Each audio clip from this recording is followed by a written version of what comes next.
Aw, shit. So, for those of you who did not see my last video, please go ahead and check that out about Simone Biles.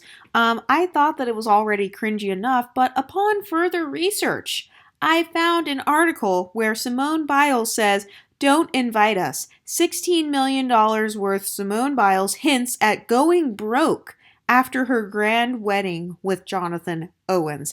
So not only was her dress $120, her shoes were anywhere from $35 to $50. She's the one who drove over to meet him at his house, drove 45 minutes. He admitted that he takes her on ice cream dates. But on top of all of that, she is paying for her own stuff for the wedding. They are either going 50-50 or she is paying for it because I don't see any articles about what Johnathan Owens had to pay for. But in a recent Snapchat story, Simone Biles hinted that she won't have the money to go out after her wedding. Therefore, she urged people not to invite them anywhere. Sharing a video with Owens with the devil filter on, Simone Biles wrote, "Don't invite us nowhere. We'll probably be inside for the rest of our lives when we pay for this house and wedding."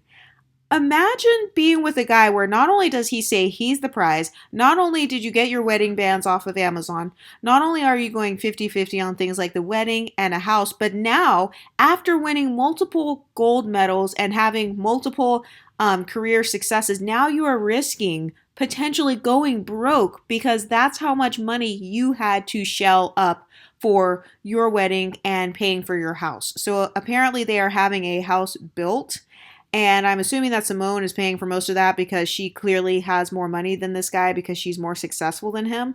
So imagine being a multimillionaire, married to a millionaire. Not only are you married hypogamously, but that man who has less money than you, instead of him trying to work harder, maybe try to acquire some more money to offset some of the costs. Instead of that, you yourself are now risking going broke because you're trying to pay for this extravagant wedding. You had to skimp on your wedding dress, only pay $120, only pay $30 to $50 for your wedding shoes. Your wedding bands are from Amazon. Not only does your man sit there and watch you struggle and allows articles like this to be published and doesn't do anything about it, but on top of that, this man has the audacity to go on an interview publicly with you and downplay your entire career. He didn't care that you were struggling to pay for everything, like the wedding and paying for this house to be built that he gets to live in. He didn't care about you driving 45 minutes to see him. Nope, he insists that he is the prize.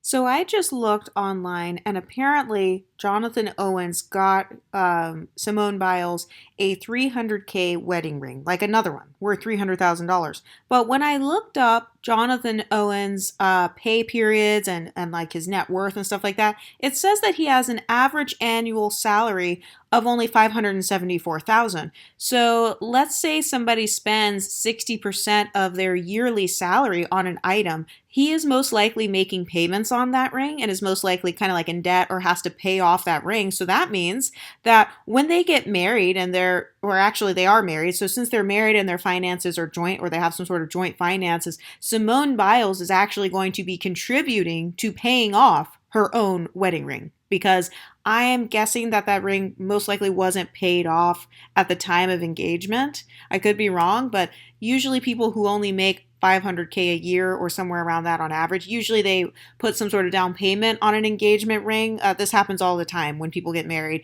and you buy an expensive ring. You tend to put like some sort of down payment on it, or you have some sort of credit account, and then you have to pay back that money as time goes on. So Simone Biles is the breadwinner, obviously, and she's the main one who paid for their wedding, and she literally hinted at potentially going broke because of incurring all of these expenses, such as building them a house.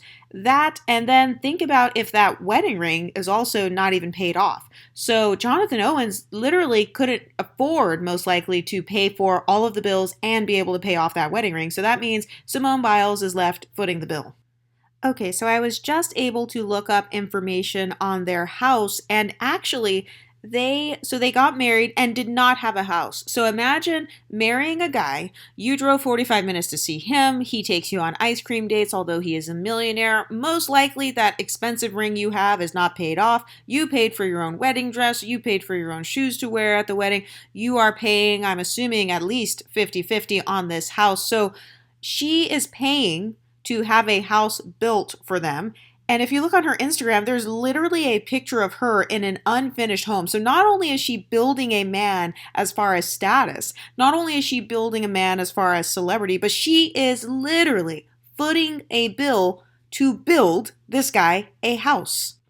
Johnathan Owen's career wasn't strong enough for him to start building his own house. He wasn't doing this when he was single. He wasn't doing this before he got with her. He started doing this after he married her and had access to her money. So, literally, she is building this man a home. She is going to be like his wife or whatever. He gets access to her finances. And on top of that, he also put her down publicly in front of the entire world. Hashtag soft life. Oh, and not only that, but I forgot to talk about how Simone Biles also mentioned in an interview that they have a long distance marriage. So they literally have been in a long distance relationship for a while now. Let's pray to God that he's not cheating. But yeah, they're in a long distance relationship. She is footing a bill as far as getting their house built. It's going to be a $2 million mansion that they are building in Texas. Not only that, but there are reports that Simone Biles was stressed out about this. If you look at most of the pictures on Instagram and stuff, usually it is Simone Biles there by herself, kind of overseeing the building of this new home and stuff like that. I don't see a lot of pictures of Johnathan there. I didn't see any like interviews or articles about his process being involved with this whole house building thing. I mean, of course, he's not really famous, but it's interesting to see that Simone Biles has all of this stress on her. She has complained about potentially going broke. She literally made a joke on social media like, don't invite us out anywhere for the rest of our lives because we basically won't be able to pay for it. Yet I'm supposed to look up to this couple? The math ain't mathin'. Also, there was another article about Simone Biles where she says, I still have bills to pay. I still cry. It says Simone Biles reminds the world she has feelings in an emotional confession. Imagine being so stressed out as a girl that your health is being affected, your sports ability is being affected. You still have bills to pay. You still cry. Those words come out of your own mouth. You pay for your wedding dress, pay for your shoes. You're getting taken on an ice cream date by a multimillionaire. You're driving to see him. And by the way, this article was published in May of 2022. That is when she was with Johnathan, and he does nothing about it. So you get married to this guy, and once again, you still are responsible for building the house. Literally, your house is in construction right now. You are in charge of that. So not only do you have to be a gold medalist, you have to keep this guy entertained in the bedroom. You have to keep his eyes only for you. You are in a long distance marriage. You have to pray to God this guy doesn't cheat. And you are now a construction project manager at your house.